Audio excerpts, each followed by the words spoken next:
He built an empire worth millions and believed he had seen it all.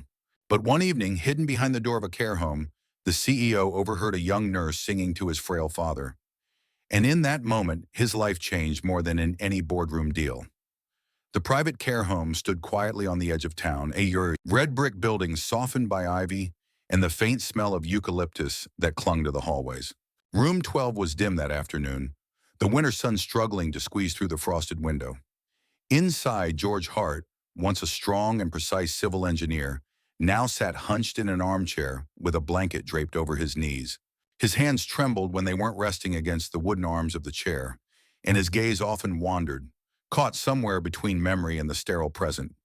Standing just outside the doorway was his son, Andrew Hart, 36 years old, tall, impeccably dressed, even on days he claimed to be too busy for appearances, with dark hair neatly parted and sharp brown eyes that rarely missed a detail. Andrew wasn't supposed to be there. His board meeting had been canceled at the last minute, and on impulse he drove across town, telling himself it would only be 10 minutes to check in on his father before diving back into work. 10 minutes, he thought, would be manageable. What he didn't expect was to stop in his tracks before crossing the threshold. A voice, low and steady, floated from inside the room. It wasn't professional, not trained or polished for performance, but it carried a warmth that filled the space. The nurse assigned to his father, Olivia Pierce, was perched on the edge of the bed with her back to the door. She was young, 27, with soft blonde hair pulled into a loose braid and a simple uniform that looked almost too big on her slight frame. She held George's hand lightly in hers as she sang an old country melody, a tune Andrew hadn't heard in years, one his father used to hum while tinkering with tools in the garage. George, who had been sullen and irritable during Andrew's previous visits, was transformed. His eyes were closed, but his face had softened, the tightness around his mouth loosening as if the music had eased a weight from his chest. His weakened fingers, though trembling, tapped faintly against the armrest, keeping rhythm as best he could. Andrew stood motionless in the doorway, caught between surprise and something he didn't want to name. He realized with a pang of discomfort that he hadn't seen his father this at peace in years. The song ended after a minute, fading into the hum of the hallway heaters. Olivia squeezed George's hand gently and leaned closer. "Tomorrow we'll try those 3 steps to the window again, okay?" "Just 3. You can do it," she whispered, her voice filled with conviction, as if she had no doubt at all. George nodded faintly, his lips twitching into something dangerously close to a smile. Only then did Andrew clear his throat and step into the room. Olivia turned, startled but not flustered, and quickly rose to her feet. Andrew managed a short "thank you" in the even, polite tone he used with employees and clients. But something in it betrayed caution, a hesitation that slipped past his practiced control. Olivia smiled, not the polite smile of someone currying favor, but a small, genuine curve of the lips that carried neither apology nor self-importance. "Don't thank me," she said softly. "Thank Mr. Hart. He did the hard part." She glanced back at George with the kind of patience Andrew had rarely seen in the staff here. Andrew nodded stiffly, unsure what else to say. He was a man used to numbers, to clear results, to decisions that could be measured. Yet the quiet scene he had just witnessed resisted any calculation. It was small, unremarkable to anyone else, but it unsettled him in a way quarterly reports and business negotiations never could. As he left the room a few minutes later, his father's faint tapping still echoed in his head, in time with the melody that refused to let go. For the first time in years, Andrew walked out of that care home not thinking about the stock market or acquisitions, but about a song sung by a young nurse to a frail old man. And though he didn't know it yet, those 10 minutes would begin to unmake the life he thought was unshakable. The next day, Andrew returned, telling himself it was just to check on his father's recovery, nothing more. He arrived in the early evening, when most visitors had already gone home, and the corridors were quiet except for the steady shuffle of nurses' shoes. Room 12 was dim again, the curtains half drawn, his father propped up against the pillows with a blanket tucked around him. Olivia was there, adjusting the IV stand and writing notes on a clipboard with neat, deliberate strokes. She looked up when Andrew entered, her expression calm but not deferential. George stirred at the sound of the door, and seeing his son, gave a raspy laugh. "You're back. Twice in 2 days. Must be some kind of record." His voice cracked, but his eyes were brighter than usual, a faint spark that surprised Andrew. He pulled a chair closer to the bed, smoothing the cuff of his sleeve as he sat. "How are you feeling today?" Andrew asked, his tone clipped, more like a business inquiry than a son's concern. "Better," George said, his gaze sliding toward Olivia. "She makes me work, you know. Walked me to the window this morning. Thought I'd keel over halfway, but she kept saying, 'Just one more step.'" He chuckled weakly. "Bossier than my old foreman." Olivia, without looking up from her notes, replied lightly, "I take that as a compliment." Andrew studied her for a moment, unsettled again by how easily she spoke to his father, without hesitation or formality. Most of the staff treated George like a patient, a burden to be managed. Olivia spoke to him like a person, someone with dignity still intact. It wasn't just professionalism, it was something else, something he couldn't quite put into words. When she stepped out of the room a few minutes later to fetch medication, George turned to his son, his voice lowered, serious now. "That girl, you heard her yesterday, didn't you?" That song. Andrew shifted in his chair. "Yes." George leaned back against the pillows, his eyes fixed on the ceiling. "That's what makes the days bearable. Not the pills, not the therapy." That he paused, the weight of his words filling the silence. "You spend your life chasing big things, son, but sometimes it's the small things that keep a man alive." Andrew didn't know how to answer. He was used to solving problems with checks, contracts, and power plays. He wasn't used to hearing his father talk about something as intangible as a song. He nodded once, more to end the moment than to agree, but the words pressed into him like stones he couldn't shake off. When Olivia returned with the tray of medications, Andrew stood. He reached into his jacket and pulled out a business card, placing it on the bedside table with a precision that made it feel almost like a contract. "If there's anything you need for his care, special equipment, outside specialists, call me directly," he told her. His voice was firm, his CEO tone back in place, as if control could be restored by offering resources. Olivia picked up the card, glanced at it briefly, then set it back down without slipping it into her pocket. "Thank you," she said evenly, her gaze steady. "But often people don't need more machines. They need more time together. That's harder to buy." The remark struck Andrew harder than he wanted to admit. It sounded almost like a rebuke, but there was no sharpness in her voice, just honesty. For a man who measured everything in numbers, efficiency, and results, her words lodged like a thorn he couldn't ignore. He left soon after, promising himself he wouldn't let sentiment distract him again. Yet as he walked down the quiet corridor and out into the cold night air, the echo of his father's words and Olivia's calm response followed him like shadows.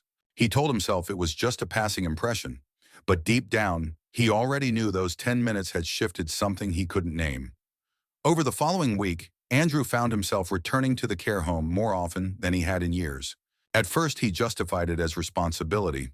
His father's health was too important to delegate entirely to strangers. But if he was honest with himself, there was more to it than duty. He wanted to see how his father responded when Olivia was around. Each visit revealed details Andrew had never taken the time to notice before. Olivia's shifts were long, often stretching well into the night. Sometimes she came in with dark circles under her eyes, a thermos of cheap coffee in hand, and still managed to carry herself with a quiet steadiness that kept the room calm. Andrew overheard staff whispering that she was taking extra hours to pay for her younger sister's college tuition. He also discovered, through snippets of casual conversation, that she had once dreamed of pursuing music.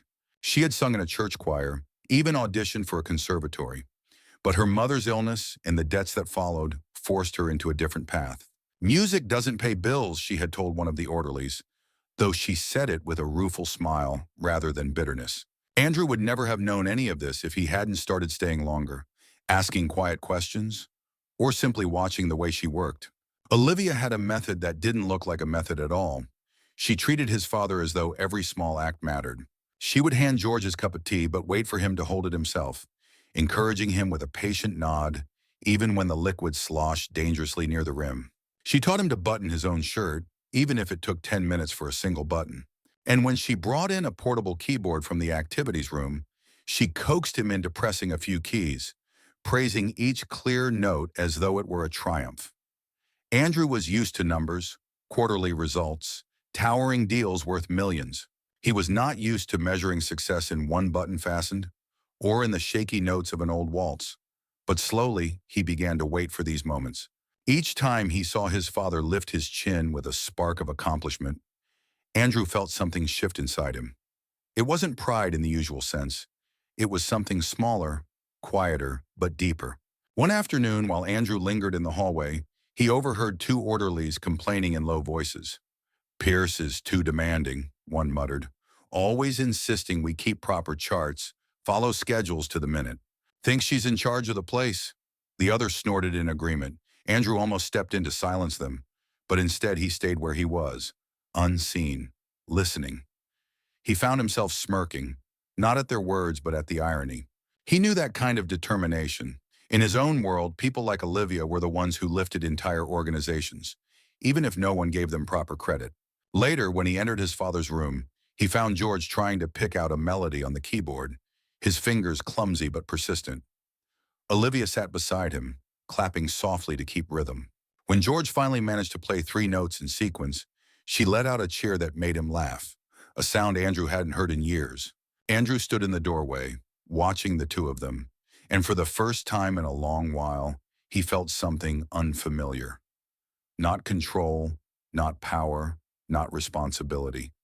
It was hope, raw and unexpected.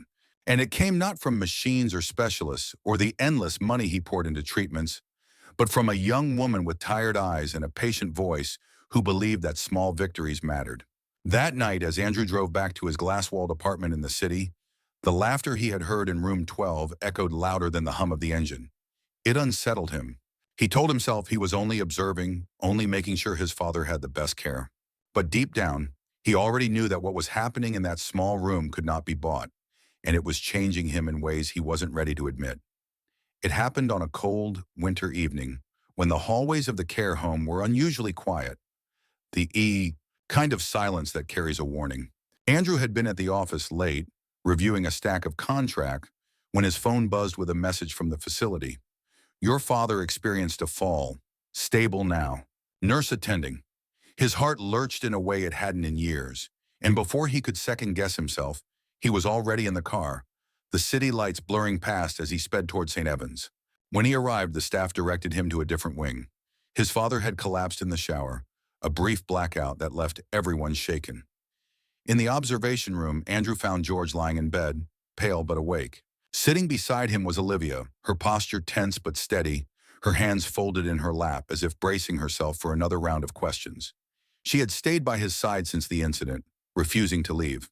Andrew's gaze caught the redness of her knuckles and the faint tremor in her fingers, signs that she had been working nonstop. "What happened?" Andrew demanded, his voice sharper than he intended. He wasn't speaking to George. His eyes were fixed on Olivia. She lifted her head, her expression calm though her exhaustion showed. "He lost consciousness for less than a minute.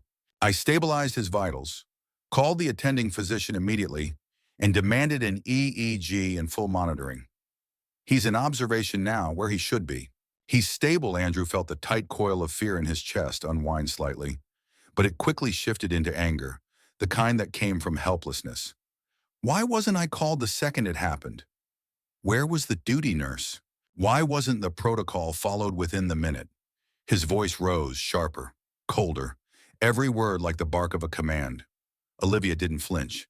She looked directly at him, her voice steady but edged with quiet firmness. "Mr. Hart, I was there, and your father was not alone. I did everything that needed to be done in the moment. Right now, blaming the staff won't help him heal. What matters is that he's safe and recovering. The protocol can wait until later." For a moment, Andrew stood rigid, his fists clenched at his sides, ready to argue. But the steadiness in her eyes disarmed him. There was no defensiveness, no apology, only truth. And beneath it, he saw something else. Exhaustion that mirrored his own, but carried with it a kind of strength he hadn't expected. He exhaled slowly, his shoulders slumping. "You're right," he said finally, his voice low, stripped of authority. He turned to his father, whose breathing was steady now. "I'm sorry, Dad." George gave a faint smile, though his eyes were half closed. "She's tougher than you know," he murmured. Andrew almost laughed, though his chest ached too much for it. He glanced at Olivia again, but this time his gaze was softer. "Thank you," he said, and for once the words were unpolished, not part of a performance. Later, after George had fallen asleep, Olivia and Andrew sat together in the small staff lounge. The fluorescent lights hummed overhead, the stale smell of tea and valerian filling the air. They sat across from each other with paper cups warming their hands, the silence heavy but not uncomfortable. Andrew studied the faint shadows under her eyes, the way her braid had come loose, strands of hair brushing her cheek. She looked worn down but unshaken, someone who carried the weight of others and never let it crush her. I shouldn't have yelled, Andrew admitted quietly, his gaze fixed on the steam curling from his cup. I panicked. Olivia sipped her tea before answering. Fear does that to people, but fear isn't weakness. It just means you care. The words struck him harder than he wanted to admit. He had built his entire life on the principle that fear was an enemy, something to suppress at all costs. Yet here she was, reframing it in a way that made sense, even offered a kind of permission he didn't realize he needed. They sat like that for a long while, the hum of the heater filling the spaces between them. Neither of them tried to turn the moment into more than it was. But as Andrew left the care home that night, walking into the icy air, he realized something had shifted. The barrier he kept between his personal life and the world of others had cracked just slightly, and it was Olivia who had forced it open. He wasn't sure yet if he resented her for it or was grateful, but he knew beyond doubt that he could no longer look at her the same way.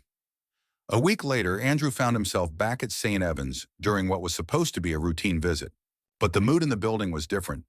The air felt tense, the staff whispered more than usual, and the administrator's office door was closed, with a line of suits coming and going. It didn't take long before Andrew was invited to join a meeting, his name carrying enough weight to summon him whether he wanted it or not. The conference room smelled faintly of stale coffee and disinfectant. Around the table sat the facilities manager, two regional representatives, and a lawyer with a briefcase so polished it reflected the fluorescent lights. They smiled, but the smiles were hollow, rehearsed. Mr. Hart, the manager began in a tone that reminded him of boardroom performances. We wanted to update you on some changes. As part of a cost optimization initiative, we'll be streamlining care packages. Certain extras, while admirable, are not sustainable long-term. Andrew raised an eyebrow. What extras? The manager shuffled her papers. Extended night shifts, unapproved therapeutic practices such as, she glanced at the page almost embarrassed, singing, additional walking sessions outside the regulated therapy time. We understand that Nurse Pierce has been offering these services, but they're not covered under the standard plan. Andrew's jaw tightened. So you're saying the things that actually make a difference, the things that have gotten my father to smile for the first time in months, are now considered waste? Not waste, the lawyer interjected quickly, just non-essential. The word made Andrew's blood run hot. He wanted to slam his fist on the table, to remind them who he was and what his name meant in this city. But instead he leaned back in his chair and let the silence grow sharp. Finally he spoke. Leave it as it is. Bill me separately if you must. The manager's smile didn't falter, though her eyes flickered. I'm afraid the rules must apply to all staff. Nurse Pierce has already been given notice to reduce those activities. When Andrew left the meeting, his hands were clenched so tightly his knuckles were white. In the hallway, he saw Olivia standing with a paper notice crumpled slightly in her grasp. Her expression wasn't one of defeat, but of controlled anger. She looked up at him and said, voice steady but edged, according to them, music isn't therapy. Walking a few extra steps isn't protocol. I guess dignity doesn't fit on their spreadsheets. For once, Andrew had no ready reply. He felt the sting of shame because she was right, and he was part of the world that reduced people to numbers. I'll handle it, he muttered, though the words sounded inadequate even to him. That night, Andrew sat at his desk in his glass-walled apartment high above the city. The skyline glittered around him, a testament to everything he had built and conquered. But the memory of Olivia holding that notice wouldn't leave him. He thought of his father tapping out a shaky rhythm on the keyboard, the way his eyes lit up when Olivia encouraged him. Was that really non-essential? On impulse, Andrew picked up his pen, not the Mont Blanc he used for signatures that sealed million-dollar deals, but a plain black one that had been sitting on his desk untouched. He began to write not an email or a memo, but a handwritten letter addressed to the board of directors of the healthcare chain. His handwriting was precise, his words deliberate. He wrote not as a client, but as a son, not as a CEO, but as a man who had seen the cost of their optimizations up close. If you cut the human side of care, he wrote, you lose not only clients, but your reputation. Machines and charts don't make people fight to recover. People do. And if your business cannot recognize that, then it's already failing. He signed his name with a flourish. Andrew Hart. He knew what weight that signature carried in the financial world.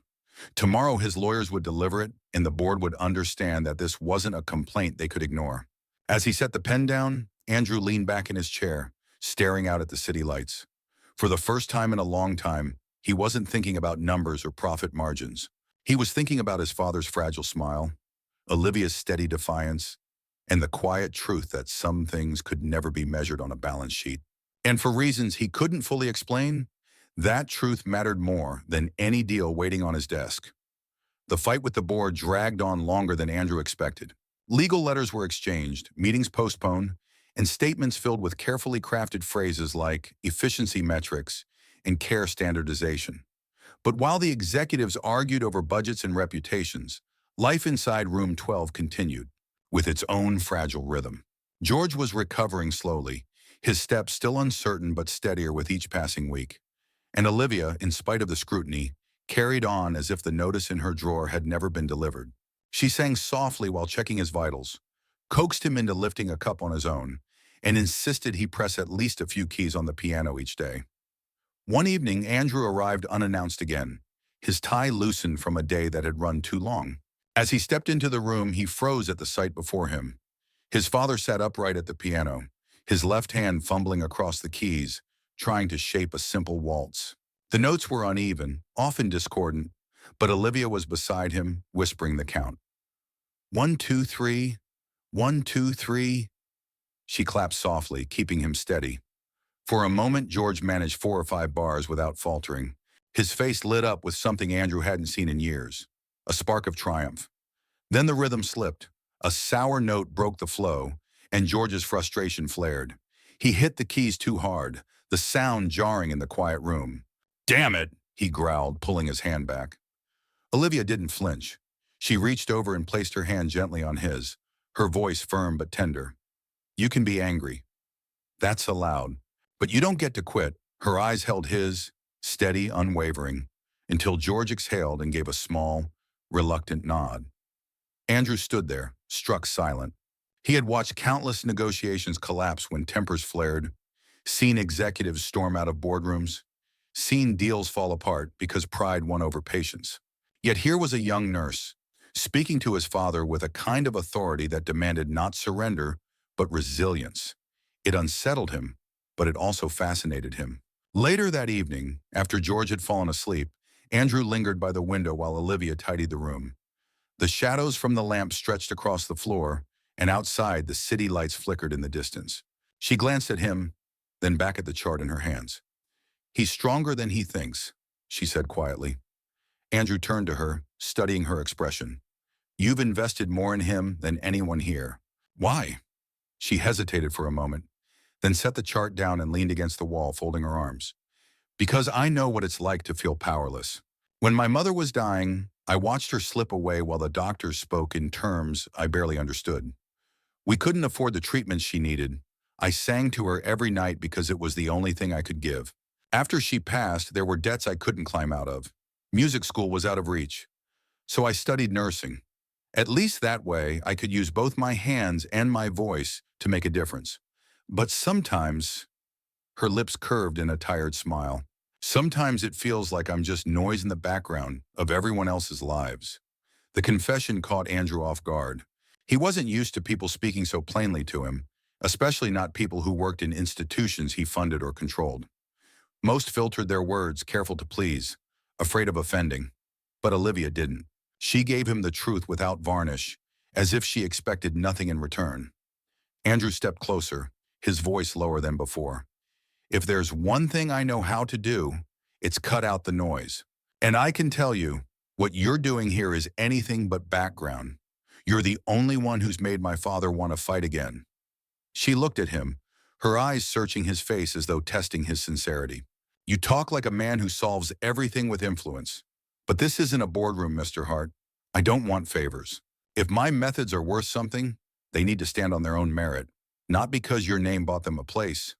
Andrew's lips curved faintly, a rare, genuine smile tugging at him. Then let's call it a deal. Not a gift, not a favor. I'll fund a foundation to test your approach, but it'll be transparent. Open applications, peer reviews, data-driven results. If your methods work, they'll spread. And everyone will know they came from you.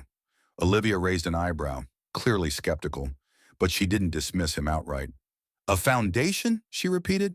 Yes, Andrew said. No strings. Except one. You keep singing. For the first time that night, she laughed softly, shaking her head. You don't give up easily, do you? No, he admitted, and neither do you. That's why this will work. As Andrew left the facility later that night, he felt the weight of exhaustion pressing on him, but also something new, a sense of clarity he hadn't felt in years. The world he knew was one of deals, mergers, and numbers that dictated value. But standing in that small room, listening to his father's shaky notes and Olivia's steady voice, he had glimpsed something beyond all of it. Something that wasn't measured in profit margins or shareholder reports. And for the first time in a long while, he wanted to fight for something that couldn't be bought. The storm broke, not in a boardroom, but on the internet. One morning, Andrew woke to a flood of notifications buzzing on his phone. Headlines were spreading like wildfire across local news sites. Nurse defies protocol with music. Patients respond with joy. Someone had recorded a video inside St. Evans. The clip showed Olivia sitting beside a frail patient. Not even his father this time. Softly singing a hymn while the man tapped along with trembling fingers. At the edge of the frame, a notice on the wall read, "Unapproved methods prohibited." The contrast was striking. Bureaucracy on paper, humanity in practice. The video went viral overnight. By the time Andrew arrived at his office, reporters were calling for statements, and the care facility's reputation was hanging by a thread. At St. Evans, panic spread faster than the flu. The manager was frantic, firing off memos about damage control, while corporate headquarters demanded that the problem be contained. Olivia was called into an office and reprimanded, though the reprimand meant little now. The world had already seen her. Patients' families began arriving, asking for the nurse who sings. Some brought flowers, others simply thanked her with tears in their eyes. When Andrew walked through the doors that evening, the hallway buzzed with tension. Staff avoided his gaze, whispers trailed behind him, and cameras were camped outside the gate. He didn't head for room 12. Instead, he marched straight into the administrative wing, where a press conference had hastily been arranged. Reporters filled the small hall, their microphones ready, their pens scratching on notepads. The facility's spokesperson looked pale, desperate for a lifeline. Andrew stepped to the podium before anyone could stop him. He didn't wear the usual armor of a CEO. No perfectly knotted tie, no rehearsed smile. His hair was slightly disheveled, his eyes shadowed from long nights, but his presence commanded the room. "I am Andrew Hart," he began, his voice steady, resonant enough to silence the murmur of the crowd. "And yes, my father is a patient here. Tonight, you've all seen a video of one of your nurses, Olivia Pierce, doing something that some have called against protocol. But I want to tell you what I've seen. My father, after months of silence and despair, laughing again because of her. I've seen patients who once refused therapy take steps forward because someone treated them like human beings, not case files. So if you want my opinion, this is not defiance. This is care in its truest form." The room erupted with questions, flashes from cameras burning white spots in his vision. Andrew raised a hand for silence. "Here's what I'm doing.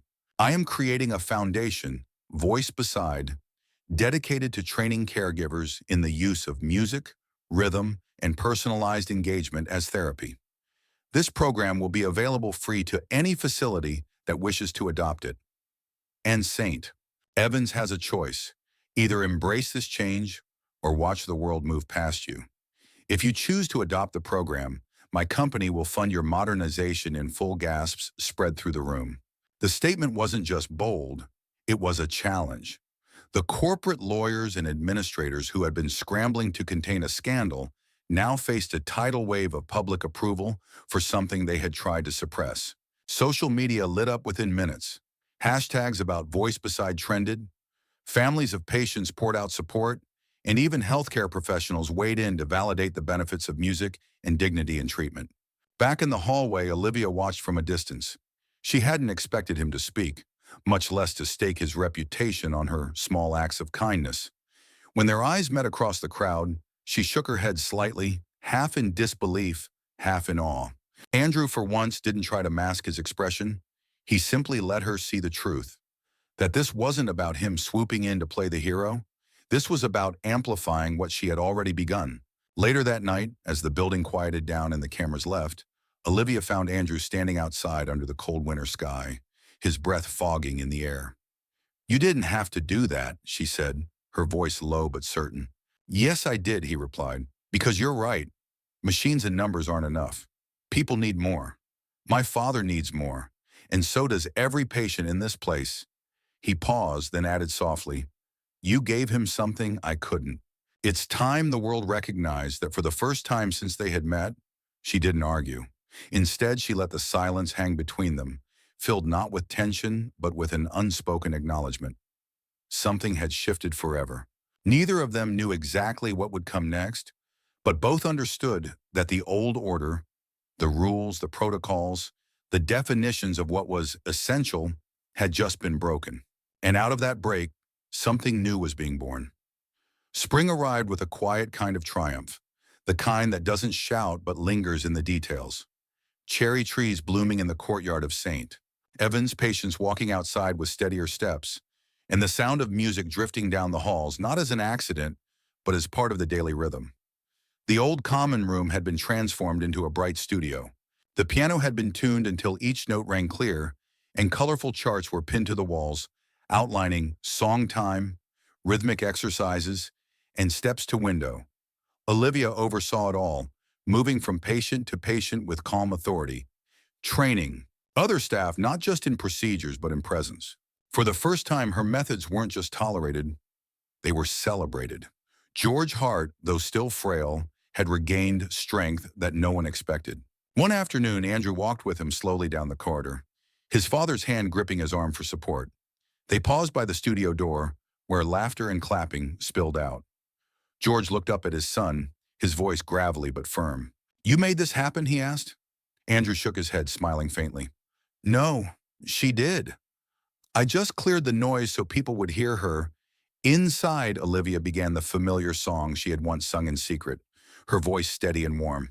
George joined in on the second line, shaky but determined, and Andrew surprised himself by picking up the third, his tone uneven but sincere.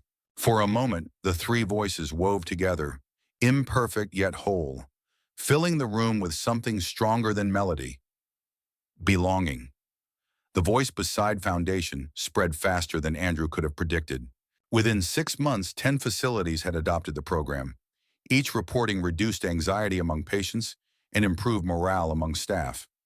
Industry leaders, who had once dismissed the concept as non-essential, now praised it as innovative. The irony wasn't lost on Andrew. What they now called innovation had always been the simple act of human care. But he let them use their buzzwords if it meant lives were changing. One evening, after the patients had been settled and the staff had gone home, Andrew lingered in the studio while Olivia tidied up. The air still carried the faint echo of music, and outside the window the garden was awash in soft moonlight. He turned to her, his voice quieter than it ever was in boardrooms. "I don't know how to thank you," he admitted, "for giving me back my father's laughter, for reminding me what I'd forgotten." Olivia didn't look up from the sheet music she was stacking. "You don't need to thank me," she said. "Just don't leave when it gets hard. Stay." That's worth more than any words. The simplicity of it cut through him. For years, Andrew had built empires, signed contracts, and moved billions. But staying, simply being present, was something he had failed at more often than he cared to admit. In that moment, he realized that this was the real work, the kind that no amount of money could buy. He stayed, not as a CEO swooping in to fix things, but as a man who chose to be there. A year later, when a new care center opened under the Foundation's banner, the dedication plaque bore 3 names: the Olivia Pierce Program, supported by Andrew Hart and George Hart. Not a corporation, not a faceless entity, but people. 3 names bound together not by protocol or profit, but by a song that had once filled a quiet room and healed more than anyone had expected. As he stood with Olivia and his father at the opening ceremony, Andrew realized that this was the legacy that mattered. Not towers of glass in the city skyline, not numbers in a ledger, but the simple truth that dignity, hope, and kindness could outlast empires. And in that truth, for the first time, he felt truly wealthy. For me, the ending of this story carries a message that feels both humbling and powerful. It reminds us that true transformation doesn't always come from winning lawsuits, building companies, or proving one's dominance. It comes from choosing to be present, to stay, and to value the things that money cannot buy.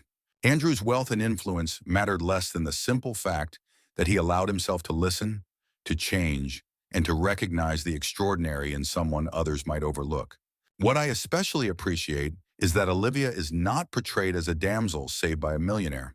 She is the catalyst, the one whose quiet persistence and humanity reshape Andrew's worldview. Their partnership emerges not from wealth or charity, but from mutual respect and shared conviction that dignity should never be considered non-essential. The conclusion resonates because it suggests that even in a world obsessed with profits and efficiency, the most radical act is kindness. The legacy Andrew creates isn't measured in numbers or skyscrapers, but in voices. Voices that heal, voices that remind people of their worth. To me, that's the kind of ending that lingers. Hopeful, human, and a challenge to rethink what real wealth means.